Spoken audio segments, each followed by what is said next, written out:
Sam Mason is going to say a few words on regards to climate change and the environment and the protests against the COP26 talks and so on. Sam is from the PCS Staffs branch of the GMB, and then our Secretary Linda Taff will just say a few words at the end with regards to the Trades Council.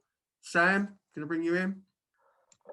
Yeah, thanks, Kevin, and thanks for this opportunity to say a few words about climate change and the upcoming climate talks in Glasgow in November, because probably as many of you have come across, is climate change has been talking about as the hidden pandemic, and obviously the links between COVID and climate change and the environmental destruction that we're seeing going on across the world are very clear links. But I think what's often not really understood is the climate change effects on workers and how that's already impacting and going to impact in the future in terms of obviously health and safe and healthy work. And one of the first things to highlight is obviously around extreme weather events, and even in the UK this century it says that 1,500 Britons at least have already lost their lives to extreme weather events such as through flooding and heat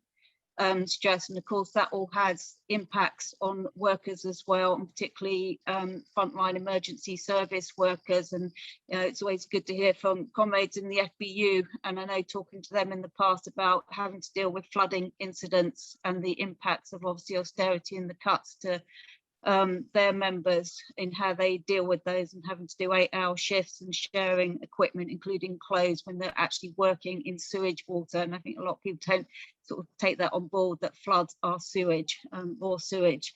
Obviously, there's also the impacts of the fossil fuel economy on workers, such as air pollution. And again, the global figures for that on deaths is 8.7 million that have died globally from air pollution in 2019. We see 40,000 cases in the UK. I think it's around 10,000 in London, and that has direct impacts to workers such as our members who might be doing refuge and waste collection or working outdoors as well. And again, lots of outdoor workers will be suffering from the increased impacts of heat stress, for example.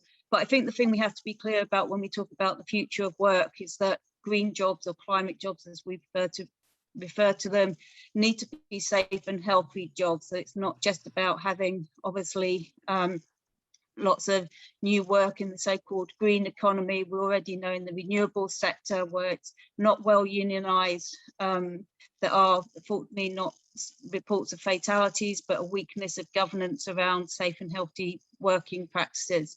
So that brings us to where we're coming at the end of the year. Governments will be meeting either virtually or in person in Glasgow in November for the COP26 talks. We are trying to build our mobilisation across the trade union movement to get talking about the solutions that we want as workers to those. One of the key points of discussion in November for global world leaders will be about how they fit the market basis for solutions to climate change. And as we know, the market doesn't care about workers, it only cares about profits. And I think, as so many speakers have already highlighted, the need for a very strong public sector and a pro-public ownership approach to the climate crisis is something that we have to be calling for, because as we decarbonise our economy, if we want those words, what we call a just transition for workers, we need to be organised as workers and make sure that we're building our collective power to lead from the front. So I hope that obviously all trade unions and people here will start raising these discussions, and obviously the links between the health and safety agenda. So when we meet next year, unfortunately, remembering those who have lost their lives, it is on the basis that we are fighting for the living and as fighting unions to get workers' responses to the climate crisis. Thank you, and solidarity to everyone. Thank you, Sam. Very important words there from Sam on the effects of climate change and the environment, how we need as a trade union movement to take up these issues on a serious basis.